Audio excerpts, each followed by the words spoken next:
समय के प्रवाह के बीच भाग 1। समय ऐसा लगता है सचमुच उड़ जाता है, जैसे धनुष से तीर छूटा हो। सेंगवू ने अपनी पत्नी को जाने देने के बाद से पूरे 1 साल के बीतने को महसूस किया। उनके दिन अभी भी उसकी लालसा में डूबे हुए थे। उसके दुख की तीव्रता धीरे धीरे कम हो रही थी, फिर भी गहरी स्नेह और अपनी पत्नी को देखने की लालसा अभी भी उसके दिल के सबसे गहरे हिस्से में मजबूती से जमी हुई थी। अपनी पत्नी की पहली वर्षगांठ के रूप में सेंगवू ने उन कुछ लोगों के प्रति ईमानदारी से आभार व्यक्त किया, जिन्होंने अपनी पत्नी को याद किया और स्मरणोत्सव में भाग लिया। उनमें से जिस व्यक्ति ने विशेष रूप से उनके दिल को छुआ, वह थीं हन्ना, एक पड़ोसी जिनके साथ वे अपने नवविवाहित दिनों के दौरान सेंगडांग जुगोंग अपार्टमेंट में रहते थे। हन्ना ने पिछले 1 साल में लगातार अपनी पत्नी की यादों से भरे संदेश भेजे थे, और ये संदेश सेंगवू के लिए एक अपार आराम थे। जब भी उन्होंने हन्ना के भेजे संदेशों को पढ़ा, सेंगवू ने एक गर्माहट महसूस की, जैसे कि उनकी पत्नी वहीं उनके बगल में हो। उन्होंने अपनी पत्नी की ओर से हन्ना को हार्दिक धन्यवाद का उत्तर भेजा। उनके उत्तर में हन्ना के प्रति उनकी कृतज्ञता के साथ साथ उनकी पत्नी के लिए उनकी लालसा भी चुपचाप समाहित थी। इसके अलावा मिनसू और ग्योंग ए ने भी संवेदना के गर्म संदेश भेजे, जिसमें सेंगवू को मजबूत रहने के लिए प्रोत्साहन के शब्द थे। सेंगवू ने उनकी विचारशीलता के लिए गहरी कृतज्ञता व्यक्त की।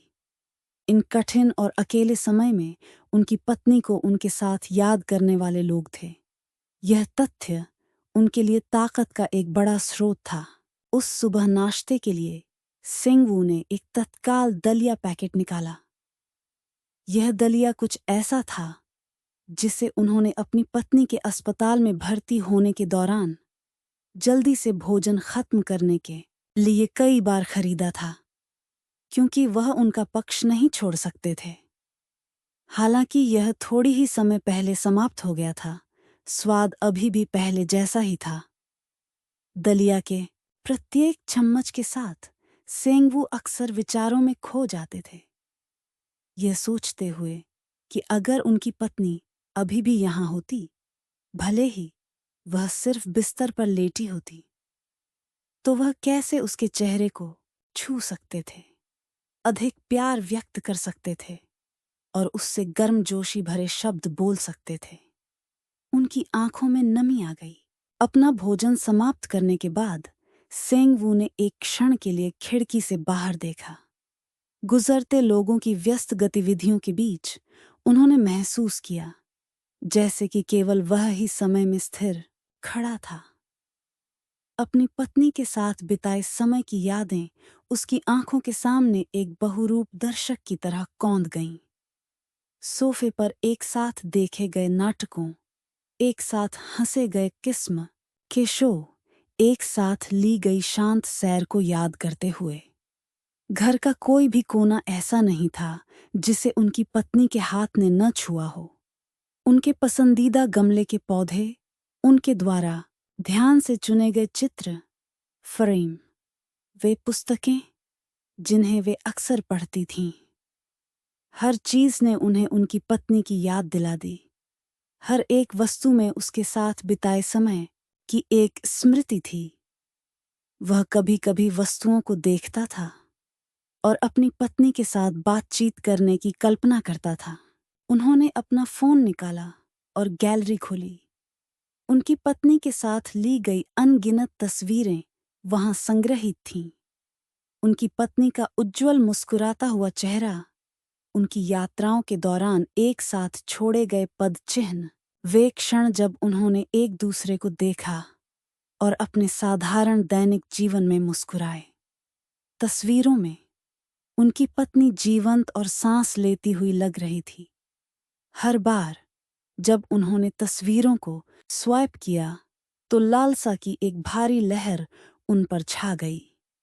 उन्होंने तस्वीरों में अपनी पत्नी से बात की। क्या तुम ठीक हो? मुझे अभी भी तुम्हारी बहुत याद आती है। तस्वीरों ने कोई जवाब नहीं दिया, लेकिन सेंगवू को फिर भी उनसे कुछ आराम मिला।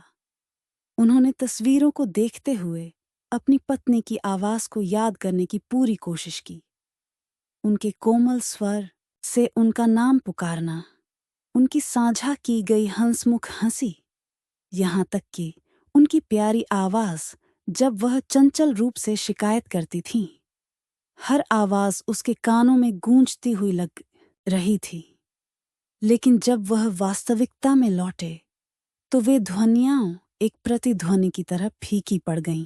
उन्होंने हन्ना से प्राप्त संदेश को एक बार फिर जांचा। संदेश में उनकी पत्नी के जीवन के बारे में गर्म उल्लेख और सेंगवू को मजबूत रहने के लिए प्रोत्साहन के शब्द थे। उन्होंने संदेश को फिर से पढ़ा और गहरी सांस ली। वह धीरे धीरे अपनी पत्नी के बिना एक दिन जीने के आदी हो रहे थे, लेकिन उस परिचितता में भी उनकी पत्नी की अनुपस्थिति गहराई से महसूस हुई।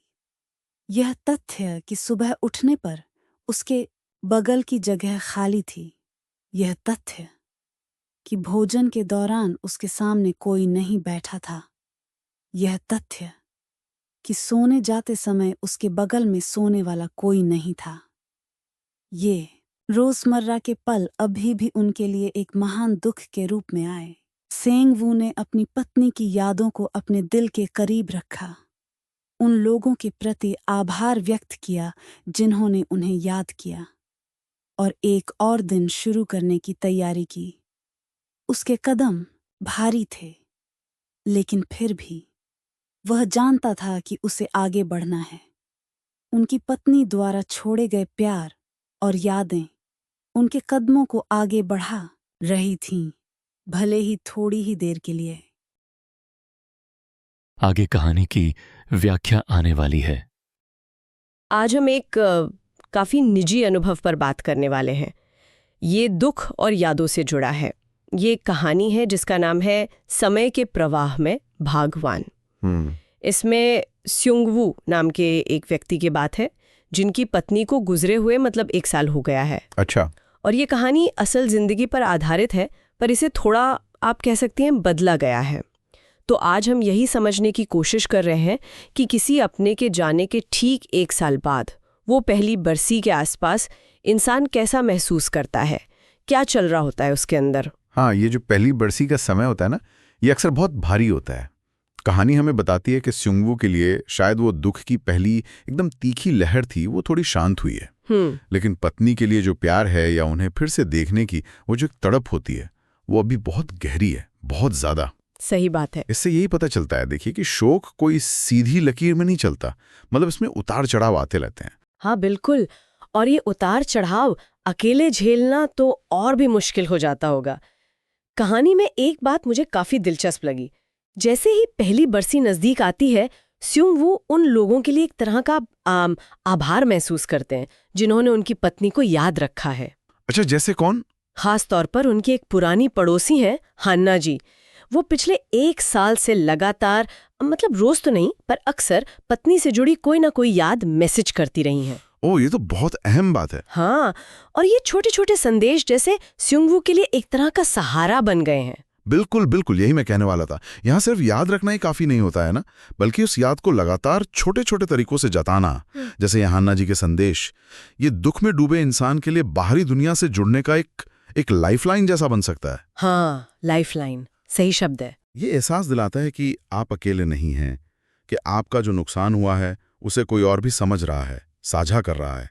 ये सिर्फ हमदर्दी नहीं है, ये एक्टिव जुड़ाव है। एक्टिव जुड़ाव। और ये जुड़ाव सिर्फ लोगों से ही नहीं, चीजों से भी होता है ना? हाँ। कैसे? जैसे कहानी में जिक्र है स्युंगवू के सुबह के नाश्ते का, वो इंस्टेंट दलिया। ये वही दलिया है जो उन्होंने तब खरीदा था जब पत्नी अस्पताल में थी और वो उन्हें अकेला छोड़कर जा नहीं सकते थे, तो बस वही खा लेते थे।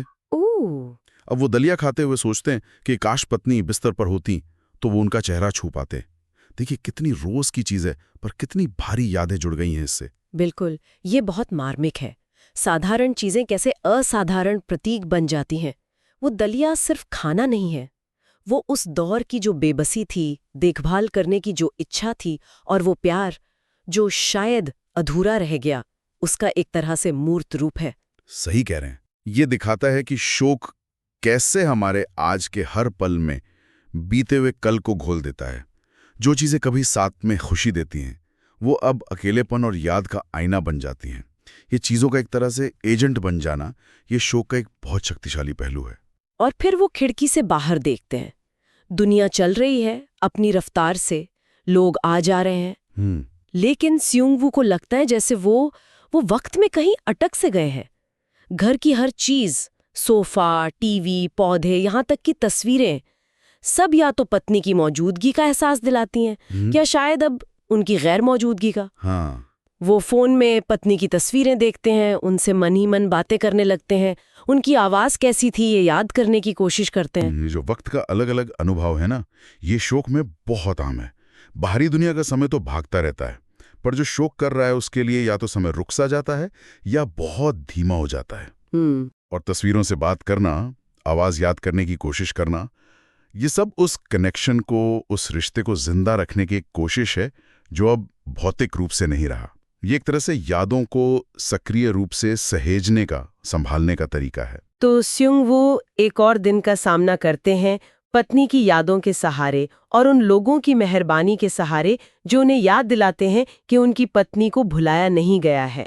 कदम भारी जरूर लगते हैं, लेकिन शायद इन्हीं यादों और रिश्तों में आगे बढ़ने की कोई पतली सी डोर छिपी है।